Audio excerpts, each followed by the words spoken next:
I just thought I'd do a video about, I've done a couple videos on this. It's a hobby of mine because of something that happened when I was a kid. You know, I got a video about that, what happened 33 years ago, Never Sink Reservoir up there. But, you know, it's not something I talk about too often, but every now and then I watch videos on it. I like doing a lot of research on it. You know, I'm not a Bigfoot researcher like certain TV shows that go out and make fools of themselves. But I am knowledgeable. I mean, as a kid, you know, watching the TV shows with my dad, but then after everything that happened up there at the reservoir that night with my dad and my uncle and me and a family of 3 Bigfoot. Me and my uncle know they were Bigfoot. My dad just insists he has no idea what they were, but we all know what they were. I mean, there's only one thing in the world that has a description that fits that description, and so, you know. But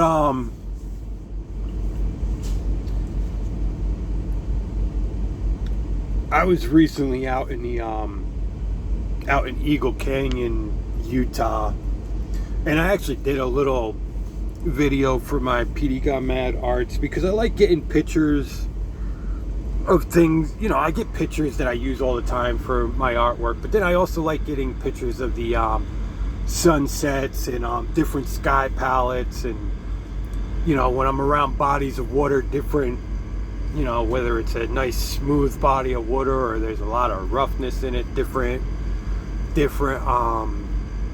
rivers, creeks,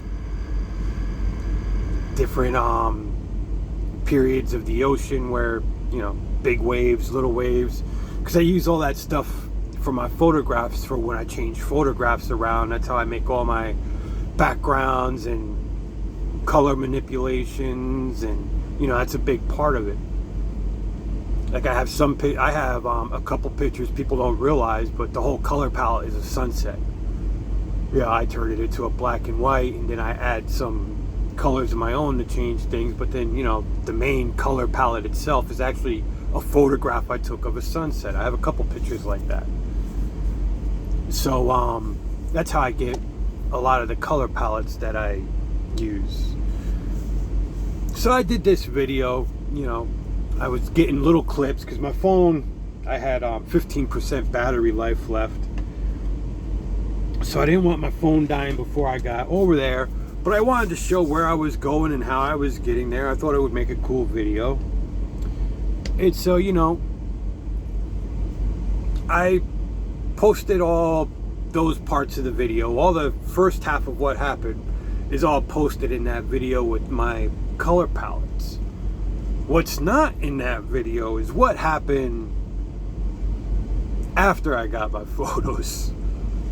And it was, you know, I'm still myself not really sure what happened.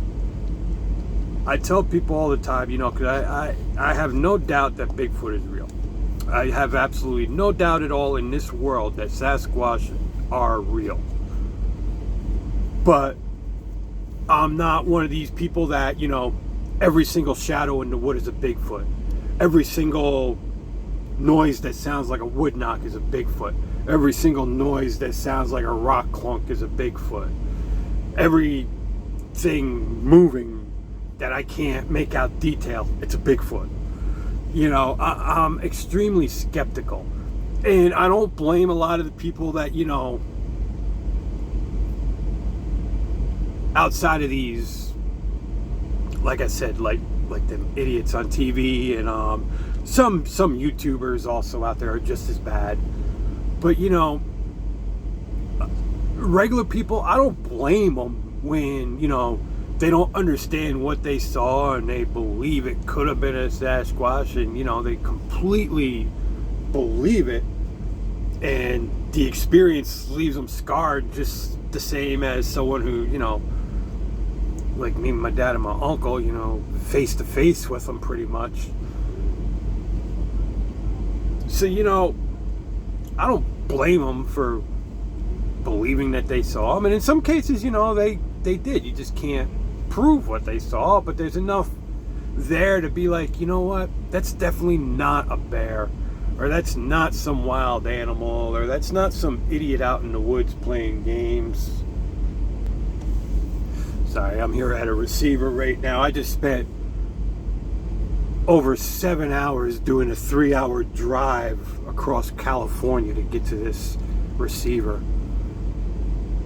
I mean, that's ridiculous. There's no way in the world any reasonable human being plans to take 7 hours to do a 3-hour trip. I gave myself 4 hours to do a 3-hour trip, which was overkill because, you know,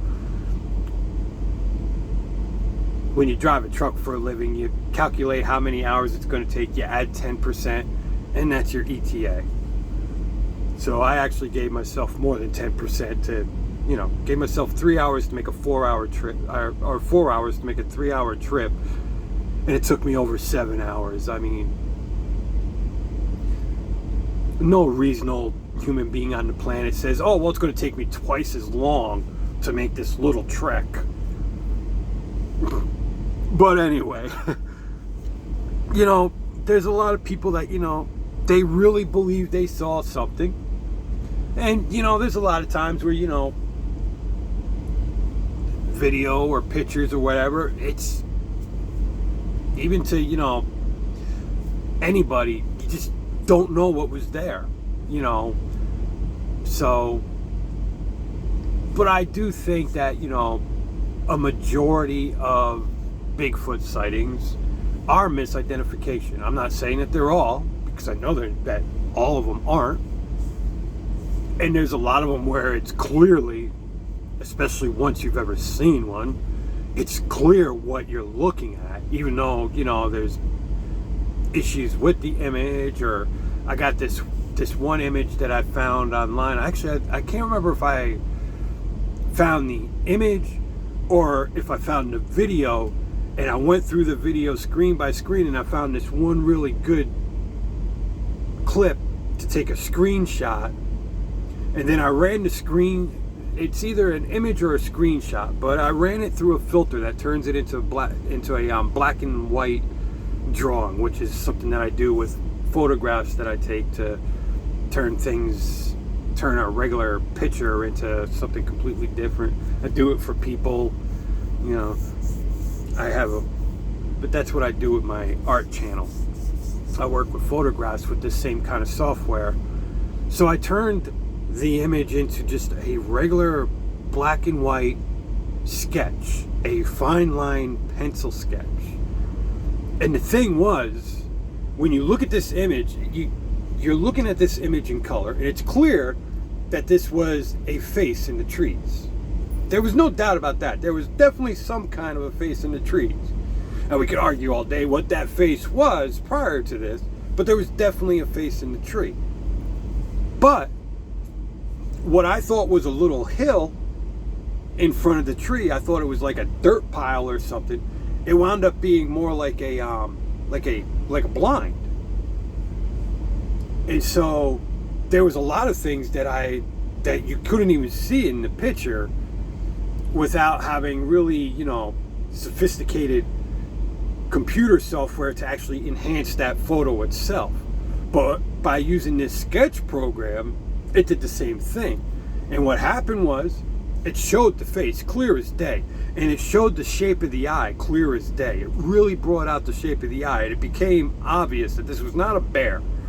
You could not argue this was a bear when the face came out. The facial features that came out, there was no way you could say this was a bear, and that was the only thing that could be mistaken. The only way you could have looked at that and said, oh, well, that's not a Bigfoot, that's a bear. You know, it's just mistaken identity. That's the only animal that could have been mistaken, and it wasn't a bear. The eye, there's features in the face that came out. Maybe I'll do another video I might even still have the video that I did of that a while back. I did it on Facebook, one of the pages for a Bigfoot page. So I got all my stuff is backed up on my Google, so I'll go back in my Google. I might still have that video actually that I showed exactly how I ran the program and what came out.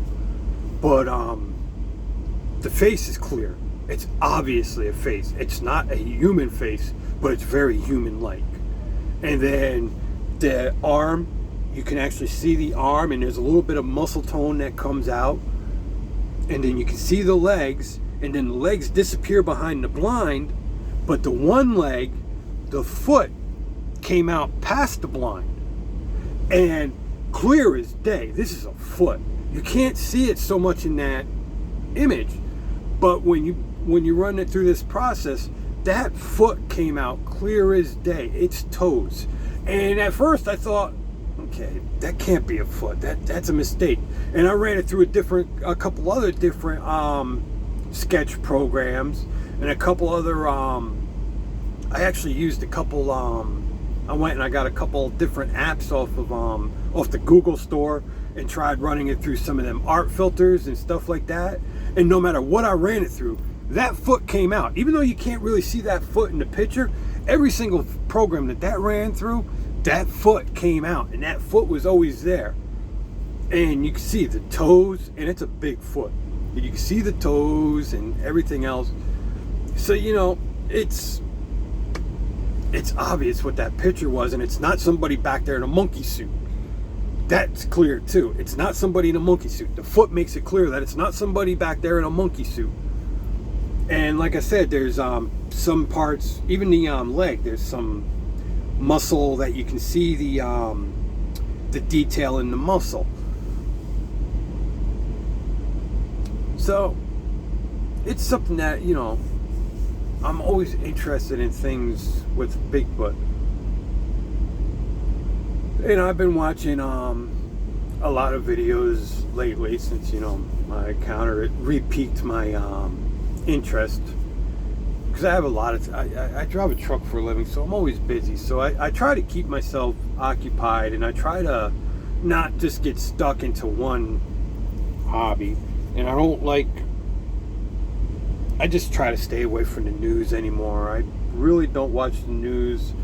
I mean, when I do watch the news, if there's something that's important to me, like when everything started with COVID, I didn't just rely on CNN or Fox News. I actually watched news from all around the world, and it's quite amazing when you find something that that is important to you. Don't just watch, especially if it's something that's a world event, you know, something that's, you know, going to be covered all around the world. Watch other news coverage of it as well, and you'd be amazed at what you're hearing in America and what the rest of the world is saying is just completely different. Like here in America, you know, most of the news coverage, which surprisingly Fox did it quite often too, but they were saying how, you know, this came from China hoax, and that, you know, we're the only ones with the lockdowns and this and that. And I got news for you. Before we had a lockdown, there was multiple countries with lockdowns, and it was all on all their news sites all over the world. And Australia was the first country to call out China on this mess, not Trump, Australia. And then there was a number of European countries that teamed up with Australia, including even Middle Eastern countries like Iran, that all called out China. Then Trump called out China. So all these news channels that were telling everybody here in America that Trump's an idiot, that, you know, he's the only one in the world calling out China for this mess, that was an absolute lie. So, you know, I watch some American news, but for the most part, you know, I watch news from all around the world to actually get a true grasp into a really impactful story, because, you know, it's just like how, you know, I'm not going to get into all that, but I don't watch, you know, I watch very little news from America anymore, because it's just so scripted. But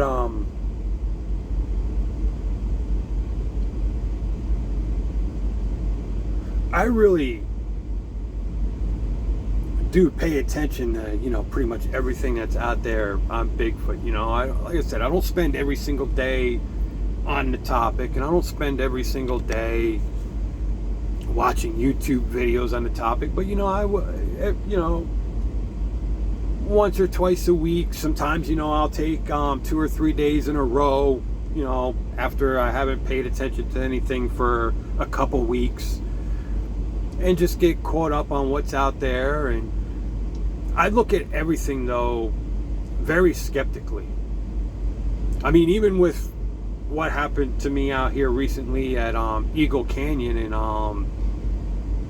in Utah, I look at that just as skeptically as what I look at anything that anyone posts. And I'm still not sure what happened. I know I got really freaked out.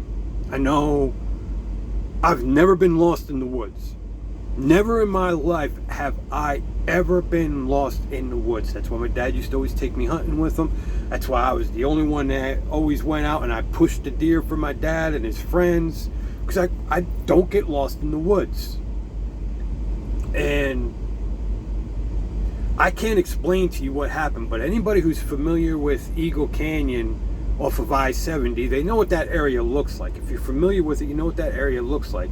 And you know how open all that brush area is there before you go back into it's all open. When I came up over the hill and back onto the trail, because I was basically going, the way I was walking, you would consider it going eastbound on 70. I was on the east side of, on the westbound side of 70, but the way I was walking was eastbound, because I was going over onto that bluff across the canyon. The canyon drops down, and you can walk way up in here, and you can actually get over onto this big bluff summit that's over there, this big rock formation. So that's where I went. And it all started while I was over there, because something caught the corner of my eye.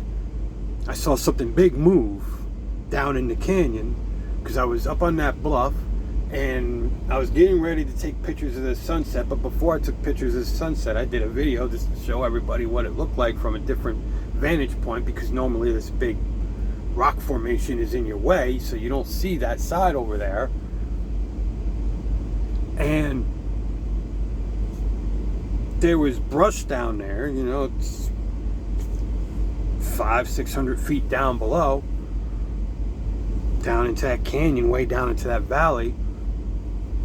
And I saw something move, but it was big. It wasn't little, it was big, because it was big enough for me to see it go and actually obscure a big bush. I mean, these bushes are almost as tall as me out in that area. And this thing completely obscured the bush. That's why it caught my eye when it went past the bush. And when I looked over, there was nothing there. But I saw it go past the bush. It was just, you know, out of the corner of my eye. So, you know, it was kind of like that. You know, you see something go, but the whole bush was obscured. So I watched for a minute. I didn't see nothing. And, you know, even though in the back of my mind, you know, started having that, because of them events 33 years ago, started having that thought. And I don't know if that is what led to everything that happened afterwards, or if I did have some kind of a passive encounter. I really don't know. I'm not going to go. I just know that I felt like I was being watched. After I took the pictures and I started back out, I felt like I was being watched. And I kept looking around and I didn't see nothing. And I actually was, every now and then, you know, every 2-3 minutes, I would shoot a little, you know, 15-20 seconds of video just talking about what the hell was going on while I'm trying to get out of here. And like I said, none of that is in that video that I put together for my other page. But this is all stuff that happened afterwards. And when I went down, I got off the rock formation, I went down, and I got up on the other side of the canyon, and I looked back across. Like I said, I've never been lost in the woods. I can go out. You can take me out in a neighborhood. My parents live in Palm Coast, Florida. I get lost like this in Palm Coast, Florida. You take me in any kind of neighborhood like that, I'll get lost like this. But you take me out in the woods, and I don't know, I just don't get lost. I know where everything is. I know what everything is. You know, it's just, some people are urbanites and some people are, you know, rural. I'm just a rural, I got that rural mindset. I go into the woods and I'm very familiar with my surroundings and I take it in. It's almost like a photographic memory. I just map out, it's just, it comes naturally to me. I don't know if it's a natural skill, but it comes naturally to me because I've been in the woods for so many years with my dad, and that's why, you know, like I said, my dad used to take me out, and that's why I used to push the deer. I do not get lost in the woods. I'm extremely aware of my surroundings when I'm in the woods. Whereas when I'm in the neighborhoods, you know, they don't interest me. Neighborhood, you know, even though I like architecture, unless I'm somewhere where, you know, it's really old architecture or something really amazing, I just don't take notice to my surroundings as far as the houses and stuff. So I get lost real easy in a neighborhood without Google Maps, actually.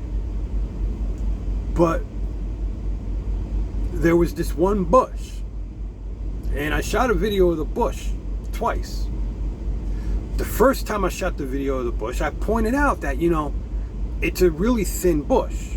I mean, it's a big bush, but what I mean by thin is, you know, you can see light through it real easily. And I shot the video of the bush and I showed that. I said, that bush right there, I can't see no light through it. And I said, it looks like there's something behind the bush watching me, because I really felt like I was being stalked. And when I saw the bush, I took note of it right away, because I knew that you could see light through this bush. And now all of a sudden this whole bush is just dark. And so I show that, and I walk about 50 feet. I'm watching in front of me. I walk about 50, maybe 100 feet, and then I looked back over at the bush, and now the bush is the way I remembered it. I could see completely through the bush again, the way I could the whole time when I, you know, went across, you know, take note of my surroundings. This bush is so thinned out that no matter what angle you're looking at it from, you can see through it. And so I showed the video of that again. I don't know how clear it came out in the video. I got to go back and actually watch that because I went back and I watched the video where I caught the glimpse of that out of the corner of my eye, and I didn't see nothing in that. But I didn't actually watch the other video where I showed the bush the second time to see how it actually came up on film. But the thing is, I was able to see through the bush very clearly, because like I said, the bush is really thinned out. So whatever was behind the bush wasn't behind the bush anymore. And then I really started getting spooked, because, you know, I'm thinking in my mind, you know, I'm out here in the Utah canyons. And even though, you know, sometimes you hear stories about Sasquatch in an area like that, you know, it's not common. So I'm thinking in the back of my mind, the thing that I'm really thinking about is a bear. So I just want to get out of there, because I don't want to get mauled by a bear. Even though I didn't see any bear sign, I did see coyote sign. I saw plenty of deer sign.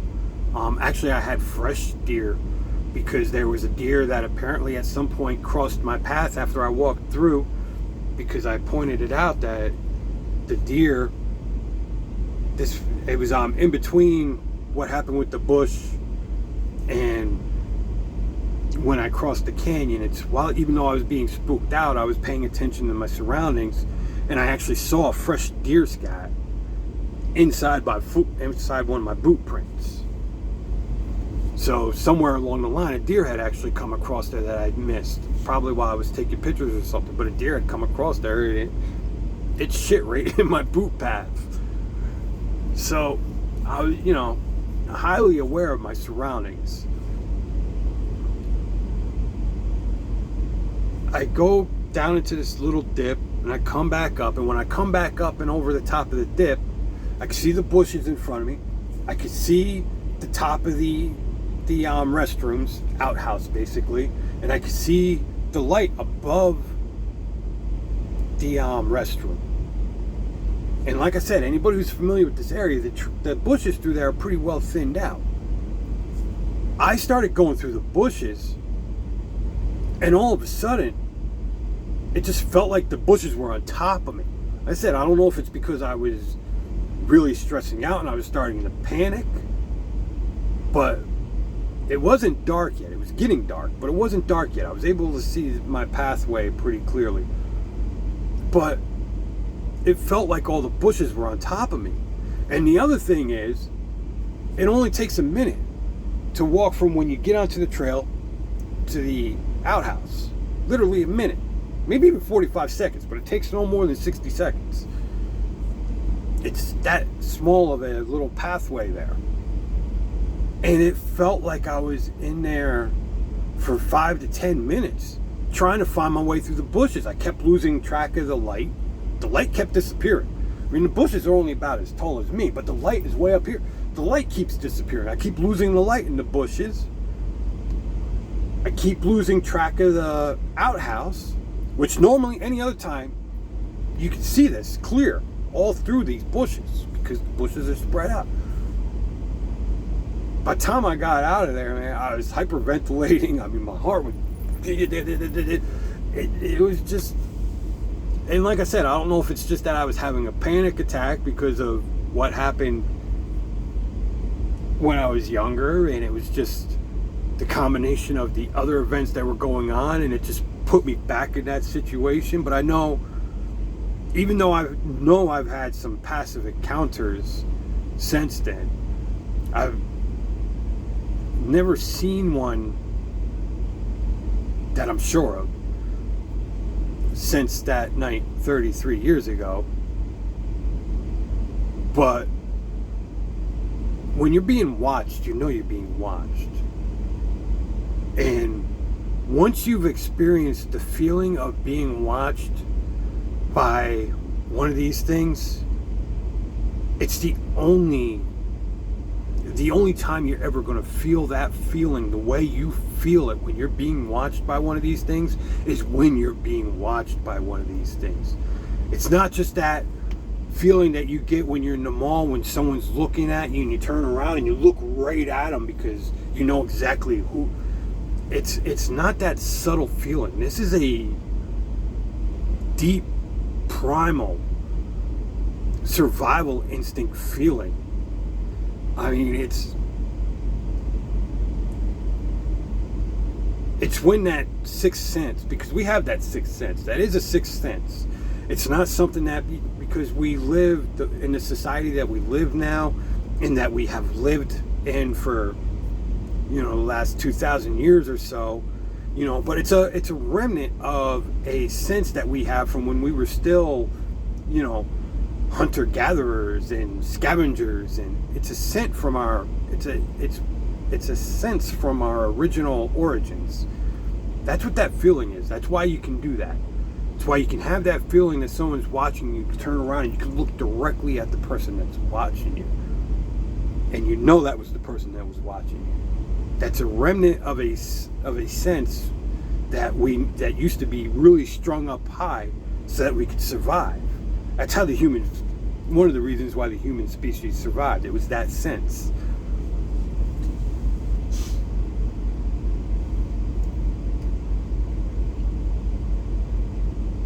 This isn't like that feeling that you get in a mall. This isn't even like that feeling that you get when you're walking across a parking lot and a predator with a knife or a gun is stalking you. Even though it's a little bit more heightened than the mall, it's just a trickle in the bucket. When one of these things are watching you, it's full on. It's just, something is stalking you. And that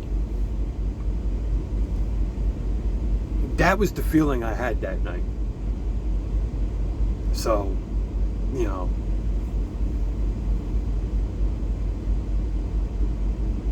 it was just really creepy. And like I said, it could have been, honestly, it could have just as likely been a bear or a big cat. You know, I'm sure there's the mountain lions, cougars out there. Where I come from, we had mountain lions and bobcats, lynx. It wasn't uncommon to be stalked by a bobcat or a lynx. That area, you know, up there in Sullivan County, you know, it's rare to get a picture of them, but you know when you're being stalked by one, especially some of the places I used to go fishing. So I used to go into places where, you know, I'd go into these little creeks. It looks like a storm drain on the side of the road, but then you walk back there a half a mile to a mile, and it opens up into an actual creek, you know, and it's got 4, 5, 6 foot deep pools of water in it, and, you know, native brook trout, and those are the kind of places I used to always go fishing. I used to track these places down. I used to go looking for them. I would go explore all these water tributaries. After that night up there in the Neversink Reservoir, when, you know, the freshwater clams or oysters, mussels, I guess they're mussels, freshwater mussels up there. There was a fresh bed of cracked open freshwater mussels on the same side that these things were. My dad and my Uncle Harry saw them. And then it made me realize how many times I've been out in the woods and I've come across, you know, on these little water tributaries where there's a pile of cracked open freshwater mussels there. I always assumed that, you know, it'd be something like a raccoon was eating them. You know, the idea that something else was eating them never crossed my mind. I always thought it'd be something like a raccoon or, you know, something like that. And so, you know, ever since after that night, you know, whenever I was back in one of my little places and I come across and I realized that, you know, bed of mussel shells there, that, you know, it's obvious that it's only been there a couple days, I turn around and go find somewhere else to go fishing. I wouldn't go back up, you know, continue on my journey. There were, it was weird because I never thought about it before, but I used to go fishing. We used to live in this place called Green Village, which wasn't far from the Neversink Reservoir, and you walk straight across the road from there, and you walk down the hill, and you're right there on the Neversink River. You walk down the hill and through the woods, and you're on the Neversink River. And, you know, there was a lot of creepy things about them, the woods all through that area there, you know. But that was a really creepy place. And I must have made the decision subconsciously, but I was thinking back on it, and I realized after that night, I never went fishing in that part of the river again. I never walked down there into the woods across from us and went upstream or even downstream. The closest I would go fishing to that area of the river anymore was I would go down by the trailer park where the old iron bridge is and go fishing down there. And then from there I'd go downstream, but I would never go upstream anymore. And I never realized that I made that decision to do that till I was looking back on that. You know, and it dawned on me. I was like, man, I can't remember ever going fishing there again after that night. And I can't. I don't think I ever went in that whole section of the woods on that section of the river ever again.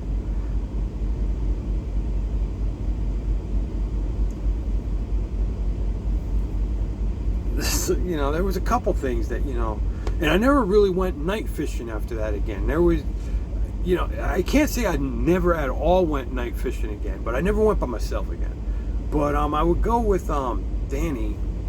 We used to go to certain places and go eel fishing, but never after that night. I never went anywhere really secluded. My dad and Ronnie, I used to go with them up to the Roundout Reservoir and we'd go eel fishing. Which, funny story about that, you know, one night, Ronnie, man, he caught this biggest eel I ever saw. I mean, this thing had to be 5, 6, maybe 7 foot long. It was a beast. It was huge. It was like, you know, like this, man. It's the biggest eel I ever saw. And but he was fighting this thing, and we weren't sure what he had, and it was dark, and we were using the lantern, and the way the light hit it with the lantern when it first came up, I thought he had a big monster trout. And I was like, man, that thing's too big for the net. So I went down there right on the edge of the rock, right at the edge of the water, and I told him, when you get it here, I'm going to get my hands up into its gills, and I'll bring it up for you. And man, he got it up there by them rocks. And when I put my hand down there, as soon as my hand made contact with this thing, it wrapped around my arm. Because of what happened that night in the Never Sink Reservoir, you know, I was, even to this day, I still have a hard time in the woods by myself, especially at night. So, you know, but then I was still scared to death of the woods completely at night then. I'm still scared of the woods at night, to be honest, but I was scared to death of the woods at that point in time. This was right near when that happened. It could have been maybe the next summer when this happened with the eel. But man, I went darting off that rock, man. I shot like a gun, and I was just like this. I was at the edge of the water, and then I was 100 feet in the woods. Then I realized what I did, and I just stopped dead and just it just creeped back to the rocks, man. I was so scared being there in the woods. But that eel just freaked me out when it wrapped around my arm like that. Because I wasn't expecting an eel. Because like I said, we had the lantern, and, you know, it was just the way the light hit it. It looked like a giant trout when I first caught it in the light.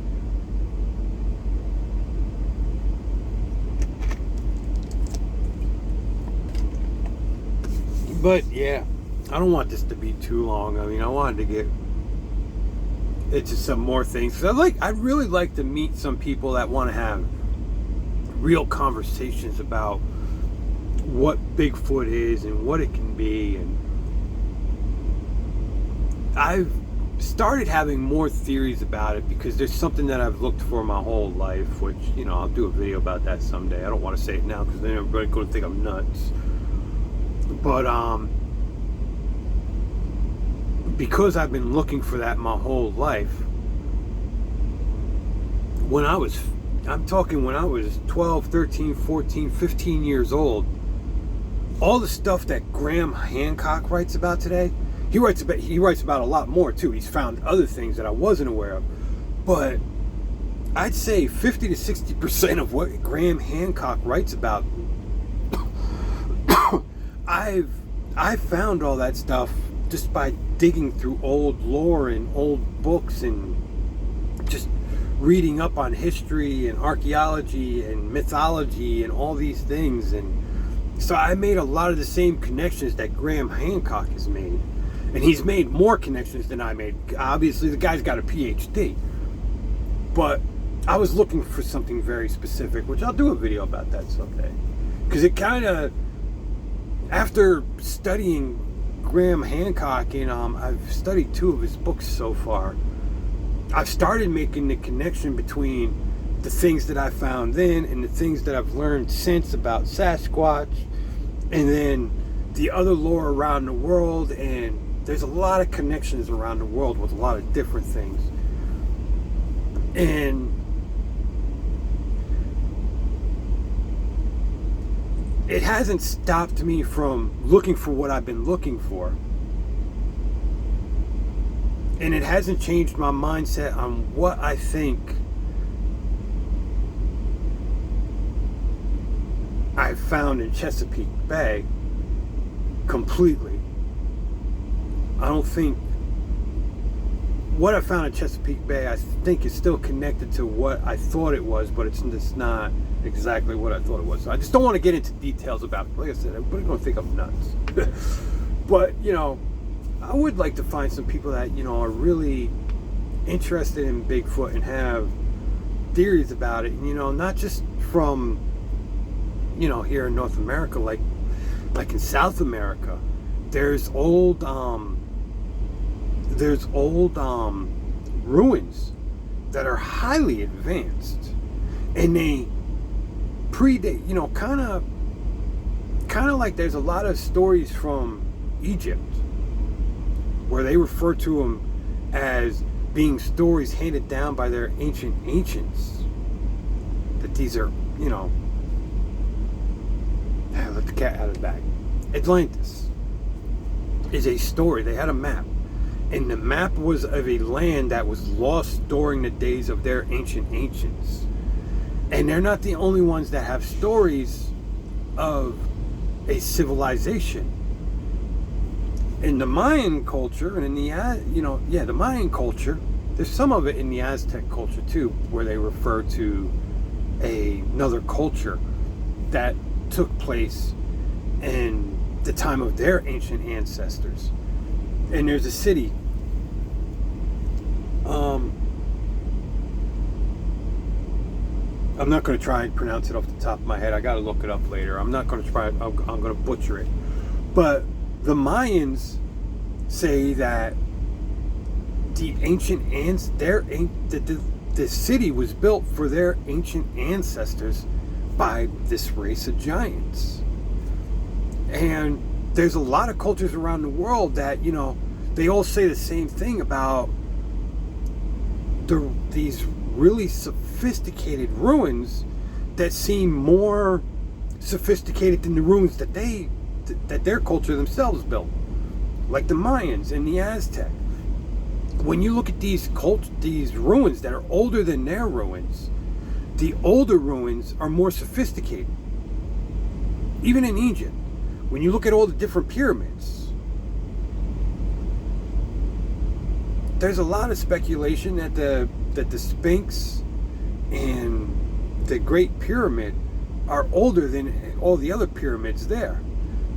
And when you look at the sophistication of the Sphinx and the three Great Pyramids, especially the Great Pyramid, but the three pyramids there at Giza, and you compare them to all the rest of the pyramids in the region, the most sophisticated pyramids are the oldest pyramids. The most sophisticated sculptures and artwork are all the oldest sculptures and artwork. So, and it's like that all around the world. Göbekli Tepe is one of the most sophisticated structures of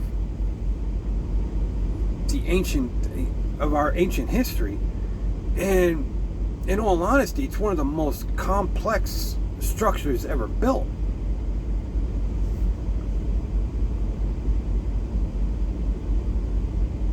And it predates all these other, as far as we know.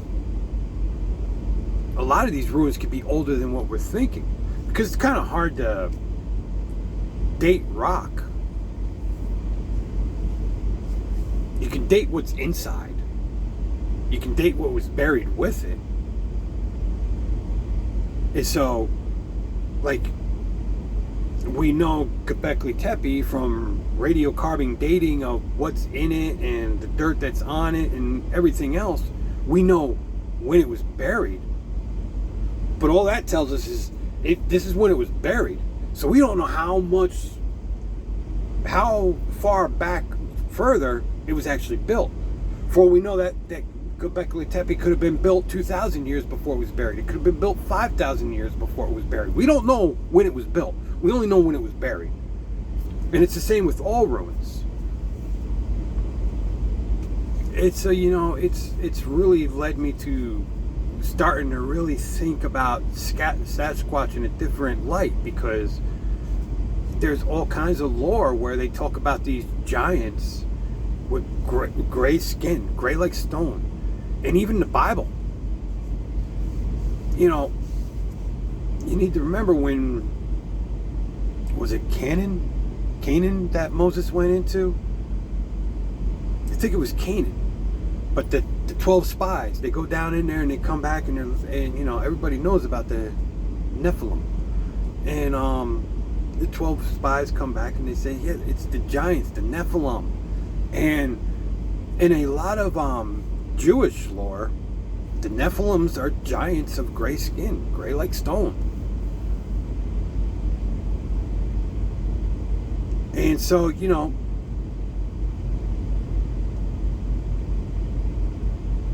a lot of people will say, yeah, well, you know, okay, they're gray like stone, but that means they weren't covered in hair.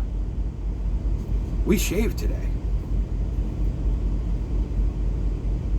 Who's to say that, you know, if there was a culture that was advanced enough that they didn't shave, that they didn't groom? You know, when you look at all the lore around anything that has to do with a Bigfoot-like being, there are certain traits. Even here in America, you know, depending on where they are, they have different traits. But all around the world, they have different traits. Some lore tell of them being teachers. Some lore tell of them being protectors. Some lore tells of them being cannibals and murderers. Some lore tells of them just being a docile tribe that coexisted. You know, they have these traits, but all these traits that these lores tell about, they're the same as human traits. And it makes sense that, you know, people talk, you know, when like the bluff charges, that's not necessarily a attack. The bluff charge, it's all in its name, it's a bluff charge, but that is a defense mechanism. So, you know, they could be defending their family or whatever, but it's not meant to do harm. As far as an actual Sasquatch attack, we like to say that there's no documented Sasquatch attack in modern times. We know there's documented Sasquatch attack, for example, in Indian folklore, because they talk about them being cannibals and killing people and eating them. So we know there are, at least in Indian folklore, there's documented Sasquatch attack. So we can't say there's never been a Sasquatch attack, because we know there have been. The thing about today is, just because we haven't had a recent documented Sasquatch attack doesn't mean there hasn't been a Sasquatch attack. Makes me think of David Pilatus. You know, there's a lot of things where the areas where these people disappear and some things that happen around their disappearances makes you wonder. Because we know there is stories of them being cannibalistic.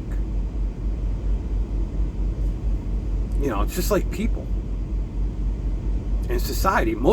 Just like most Sasquatch appear to be docile, most people are docile. Most people don't go out looking to hurt one another. But we have different levels of derangement. And so, you know, if this thing is as closely linked to us as what they appear to be, then why wouldn't they have them same traits? Where, you know, most of them are docile like us, but then, you know, as you get further and further up the scale of just ferocity, like people, they just become less and less common. we know this isn't a large number. I mean, it's got to be a decent sized number of these things, but compared to us, it's a very small number of them. And a lot of people ask, well, how can they hide?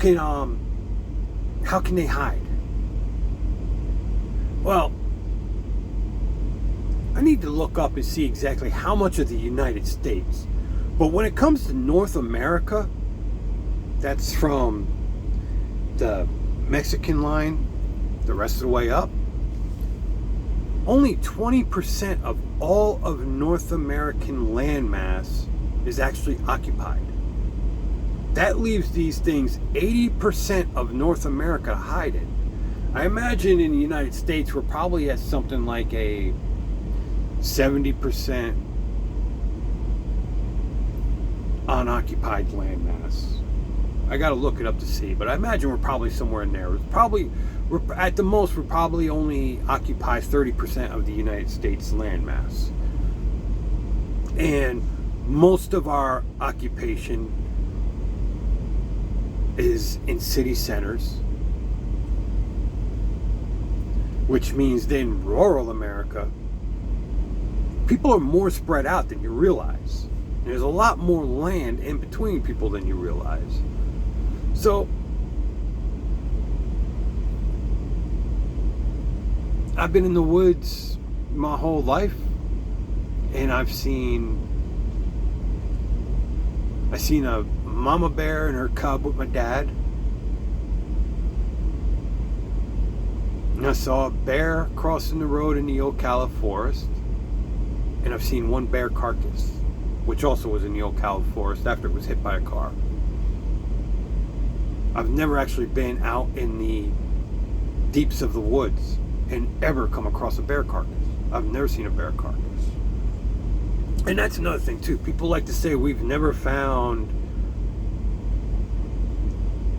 Sasquatch remains.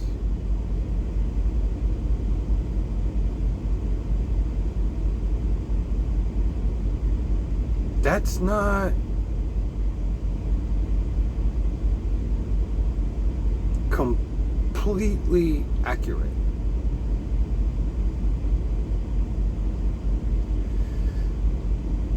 When you go through old newspaper clippings, especially from the 1800s, early 1900s, all over this country, people were finding skeletal remains of what were being described as giants.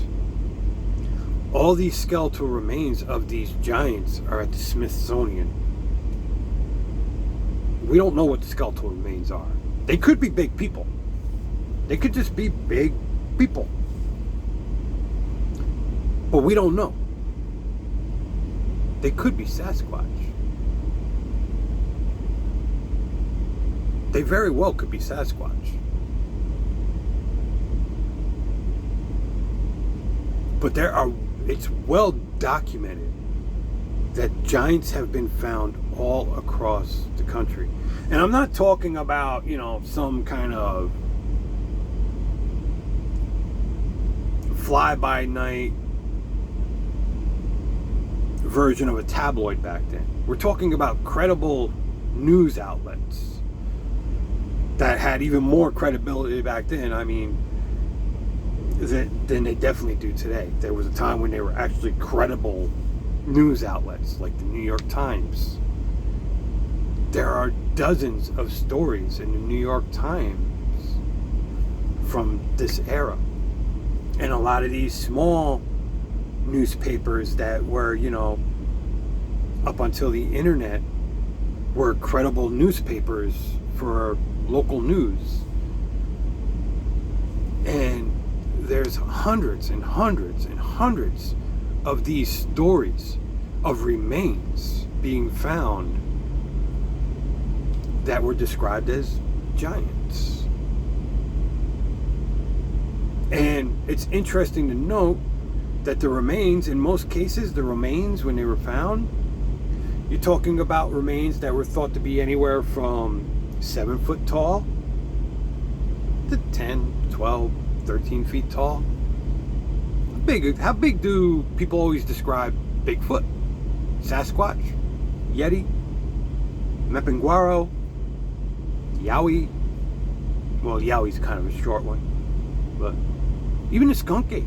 The skunk ape tends to be taller than us, 6-7 foot tall. But most of these Bigfoot-like beings, they're described around 7 foot to 14 foot tall. 8 foot to 12 foot being the average. 7 foot on the short, 13, 14 foot on the high. Heard one story about one that was believed to be 15 to 16 feet tall, but that was an extremely rare one. But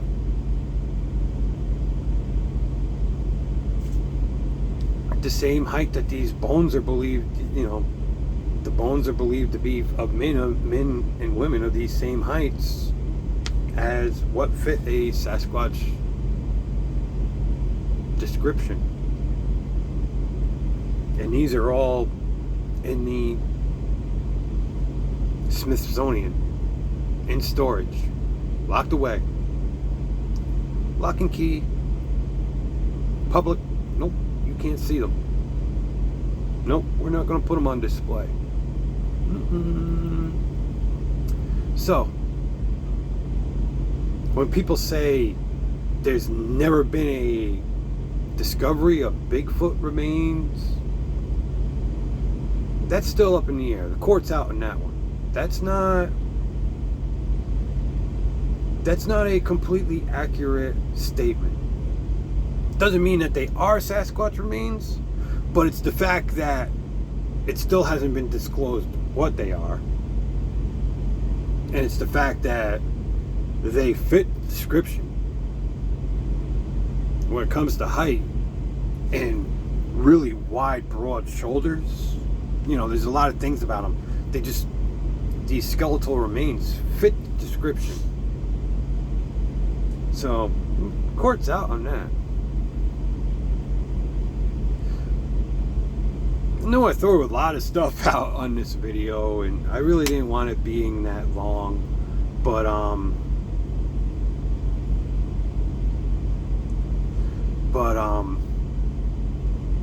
mean, if you find it interesting and and you're interested in Bigfoot and the subject, and you just yourself, you wonder, and you like throwing ideas out there, and just seeing what people can brainstorm together and come up with, and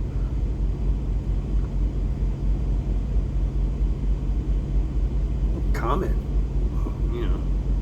just throw an idea out there, or your thoughts out there. Tell me what you think. I'd be interested. I'd love to have a deep discussion about Bigfoot with a group that really have put some thought into it, and they're not keyboard warriors going out there just looking to criticize people for daring to believe in something that we can't see. I mean, I expect that from atheists, I guess. I mean, obviously, I don't know what God is, but I believe in God. I believe there's a God up there. So if I can believe in God, I'd be kind of a fool to... I don't like getting into UFO too much, because I've never seen a UFO, and it's not that I don't believe, it's just I don't like muddying the waters with the UFO stuff. So, but I acknowledge that they could exist, that aliens most likely do exist. I mean, God never said that only the earth has life. Nowhere in the Bible does it say only the earth has life. Nowhere. So,